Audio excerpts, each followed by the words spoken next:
Hello students, Kumar study circle में आप सबका स्वागत है। मंडी उप निरीक्षक परीक्षा को आगे बढ़ाते हुए आज के वीडियो का हमारा टॉपिक है कृषि उपज मंडी से संबंधित सामान्य प्रश्न। सवाल यह है कि सिलेबस में ऐसा कुछ भी नहीं दिया है कि कृषि उपज मंडी से संबंधित कोई क्वेश्चंस ऐसा कुछ उल्लेख नहीं किया गया है। लेकिन फिर भी हमें ये नहीं भूलना चाहिए कि ये जो कृषि उपज मंडी एक कृषि के अंतर्गत आता है और आपके सिलेबस में भारतीय कृषि हाईलाइट किया हुआ दिया हुआ है। भारतीय कृषि से संबंधित क्वेश्चन पूछेगा या पंचवर्षीय योजना भारतीय कृषि, इससे तो भारतीय कृषि के अंतर्गत अगर हम देखें तो ये सब आ जाता है, कृषि उपज मंडी। और वैसे भी जिस परीक्षा को आप देने जा रहे हैं मंडी उप निरीक्षक, तो कम से कम उसके बारे में थोड़ा बहुत तो जानकारी होनी ही चाहिए। तो बहुत ज़्यादा क्वेश्चन है जो मुझे लग रहा है कि ये इंपॉर्टेंट हो सकते हैं, इसको देख के एक बार जाना चाहिए, तो मैं उन क्वेश्चंस को यहाँ पर लेके आया हूँ। तो चलिए देर न करते हुए एक एक क्वेश्चंस को सॉल्व करते हैं। हाँ, जो बच्चे मुझसे अभी भी जोड़ रहे हैं उनको बता देना चाहता हूँ, आप लोगों के लिए ऐसे मैंने 40-42 वीडियो अपलोड कर दिए हैं। अगर आप मेरे पुराने वीडियो को देखना चाहते हैं तो मेरे चैनल के प्लेलिस्ट में जाएंगे, जिसमें आपका मंडी उप निरीक्षक 2026 वाला प्लेलिस्ट दबाकर सारे वीडियो को देख सकते हैं। तो चलिए देर न करते हुए एक एक क्वेश्चन को सॉल्व करते हैं। पहला क्वेश्चन आपके सामने, कृषक के अंतर्गत कौन शामिल नहीं है। यहाँ पर ध्यान रखेंगे, कृषक के अंतर्गत कौन शामिल नहीं है पूछा है। जो अपने पति या पत्नी के श्रम द्वारा खेती करता हो, जो श्रमिक द्वारा या भाड़े के मजदूर द्वारा खेती करवाता हो, जो कृषि उपज का व्यापारी प्रसंस्करण करता है, दलाल हो। तो ये दलाल तो बिल्कुल शामिल होगा ही नहीं।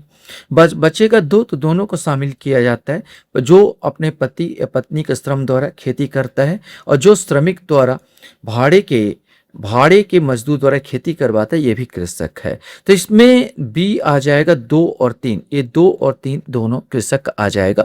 छत्तीसगढ़ कृषि उपज मंडी अधिनियम 1972 के अंतर्गत कृषक को परिभाषित किया गया है।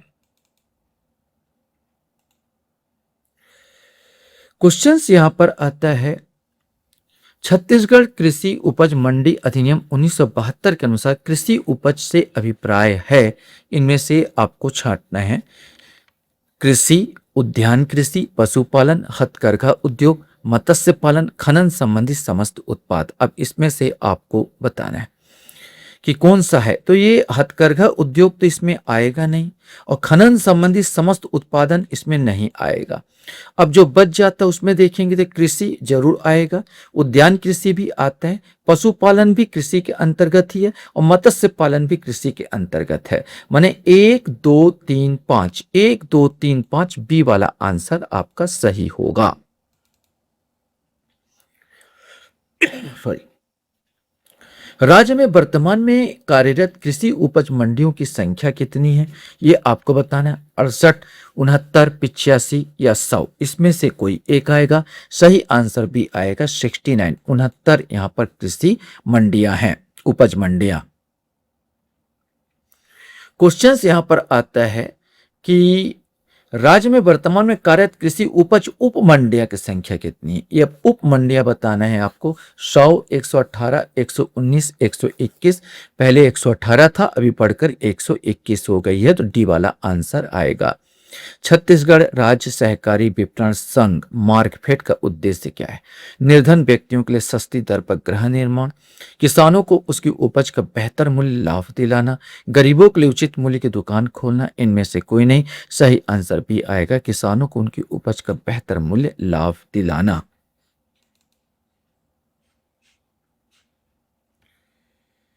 क्वेश्चन यहां पर आता है कि छत्तीसगढ़ राज्य सहकारी विपणन संघ मार्कफेड छत्तीसगढ़ में अस्तित्व में कब आया। 1 नवंबर 2000, 4 जनवरी 2001, 15 अगस्त 2004 या 12 जुलाई 2001, इसमें से कोई एक आएगा। सही आंसर इसका ए आएगा, 1 नवंबर 2000। निम्न में से कौन सा मार्कफेड का छत्तीसगढ़ का कार्य है। धान खरीदी, रासायनिक उर्वरकों की आपूर्ति, किसानों का ऋण प्रदान करना। अब इसमें से छांटना था। तो मार्कफेड का जो छत्तीसगढ़ में जो कार्य है वो धान खरीदी भी है और रासायनिक उर्वरकों की आपूर्ति भी, लेकिन ऋण प्रदान नहीं करता, ये बैंक पर करता है। तो 1 और 2 माने बी वाला आंसर इसका सही होगा। क्वेश्चन यहां पर आता है, कृषि लागत और मूल्य आयोग कब अस्तित्व में आया। 1950 में, 1959 में, 1960 में या 1965 में, कोई एक आएगा। सही आंसर कृषि लागत मूल्य आयोग जो अस्तित्व में आया था 1965 में अस्तित्व में आया था। क्वेश्चन यहाँ पर आपके सामने आता है कि कृषि लागत और मूल्य आयोग CACP के संदर्भ में निम्नलिखित कथनों पर कौन सा सही है। CACP माने कृषि लागत मूल्य आयोग कृषि एवं किसान कल्याण मंत्रालय के तहत एक संबद्ध कार्यालय है। इसका प्राथमिक उद्देश्य हर साल 23 सूचीबद्ध वस्तुओं के लिए न्यूनतम समर्थन मूल्य MSP की सिफारिश करना है। CACP द्वारा की गई MSP की सिफारिशें केंद्र और राज्य सरकारों के लिए बाध्यकारी है। इसमें से आपको चुनना है, बताना है। देखो, सिफारिशें बाध्यकारी तो होगा नहीं, तो यहाँ पर तीसरा वाला बिल्कुल गलत हो जाता है कि यहाँ पर बाध्यकारी नहीं होता, सलाहकारी ये होता है। आप मानना है मानो, नहीं मानना ना मानो, बाकी दोनों सही है। पहला और दूसरा दोनों सही है, तो केवल ए वाला आएगा 1 एवं 2। क्वेश्चन हमारे सामने है, कृषि लागत और मूल्य आयोग का मुख्यालय कहां पर है। मुंबई, नई दिल्ली, पुणे या चेन्नई, इसमें से कोई एक सही आंसर भी आएगा। इसका मुख्यालय नई दिल्ली में है। नेक्स्ट क्वेश्चन आपके सामने, निम्नलिखित में से किस कारक को न्यूनतम समर्थन मूल्य MSP की गणना के लिए ध्यान में रखा जाता है। उत्पादन लागत, अंतर्राष्ट्रीय बाजार मूल्य रुझान, खाद्य मुद्रास्फीति। इसमें से आपको छांटना है कि कौन सा कूट इसमें से सही है। सही आंसर मैं आपको बताऊं तो डी वाला आ जाएगा। तीनों को ध्यान में रखा जाता है जब मूल्य न्यूनतम समर्थन मूल्य निर्धारित किया जाता। उत्पादन लागत कितना आया है, अंतर्राष्ट्रीय बाजार में उसका रुझान कितना है, और खाद्य मुद्रास्फीति महंगाई को भी ध्यान में रखा जाता है। विशेष करके खाद्य मुद्रास्फीति को, तीनों को ध्यान में रखा जाता है। क्वेश्चन यहाँ पर हमारे सामने आता है कि कृषि उपज मंडी अधिनियम 1972 कौन सा मंडी से अभिप्राय है। अधिनियम का कोई एक दो चीज हम देख के चले जाए। यद्यपि मैं बार बार बोला, स्पष्ट रूप से कहीं नहीं लिखा है कि अधिनियम पूछेगा, लेकिन मंडी उपनिरीक्षक कहे तो मंडी अधिनियम, अब यही अधिनियम चलता है तो मंडी किस अधिनियम के अंतर्गत है, ये थोड़ा जान के चले जाओ, ज्यादा अच्छा है। कि कृषि उपज मंडी अधिनियम 1972 कौन सा मंडी से अभिप्राय क्या है।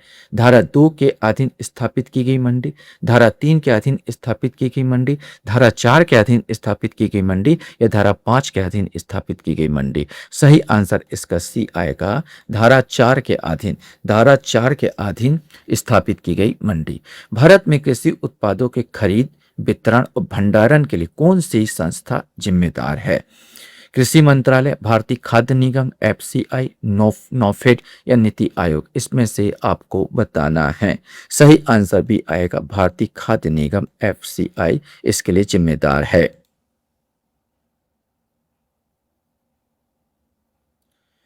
क्वेश्चन यहां पर आता है, गन्ने के उचित और लाभकारी मूल्य FRP कौन मंजूरी देता है।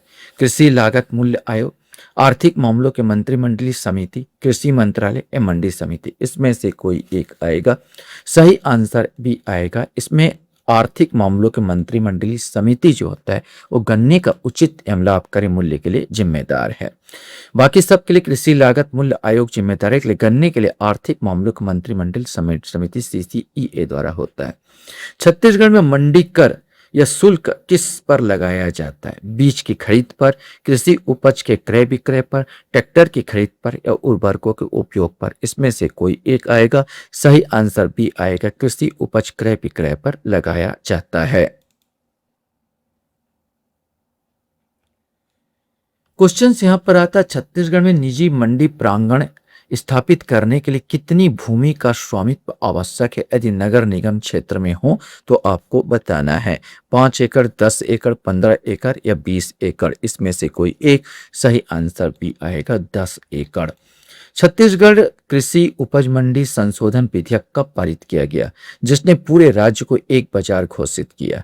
2018, 2019, 2020 या 2021 में। इसमें से कोई एक सही आंसर सी आएगा, 2020 में।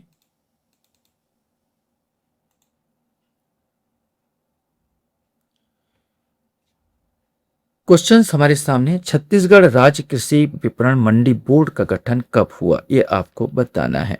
23 दिसंबर 2000, 1 नवंबर 2000, 2 अक्टूबर 2001 या 19 सितंबर 2003। इसमें से कोई एक सही आंसर ए आएगा। 23 दिसंबर 2000 को यह स्थापित हुआ था। छत्तीसगढ़ राज्य कृषि विपणन बोर्ड का मुख्यालय कहाँ है? रायगढ़, धमतरी, महासमुंद या नवा रायपुर। सही आंसर टी आएगा, ये नवा रायपुर में है। लास्ट क्वेश्चंस आपके सामने यहाँ पर है। ये कृषि उपज मंडी एपीएमसी का मुख्य उद्देश्य इनमें से क्या है? किसानों का शोषण करना, उचित मूल्य सुनिश्चित करना, पारदर्शी नीलामी प्रक्रिया, किसानों का ऋण प्रदान करना, समय पर भुगतान। अब इसमें से निम्न से क्या है, सही चयन करना है। तो गलत पहले काट दूं तो किसानों का शोषण करना नहीं है भाई, किसानों का शोषण से बचाना है इसका काम। बाकी उचित मूल्य का सुनिश्चित करना, पारदर्शी नीलामी प्रक्रिया, किसानों का ऋण प्रदान भी यह नहीं करता, इसके लिए दूसरी संस्था जिम्मेदार है। तो यहाँ पर आएगा 2, 3 और 5, 2, 3 और 5 बी वाला आंसर इसका आएगा। आशा करता हूँ ये वीडियो आपको अच्छा लगा होगा। आप लोग मेरे वीडियो को वॉच करते इसलिए धन्यवाद। Thank you very much.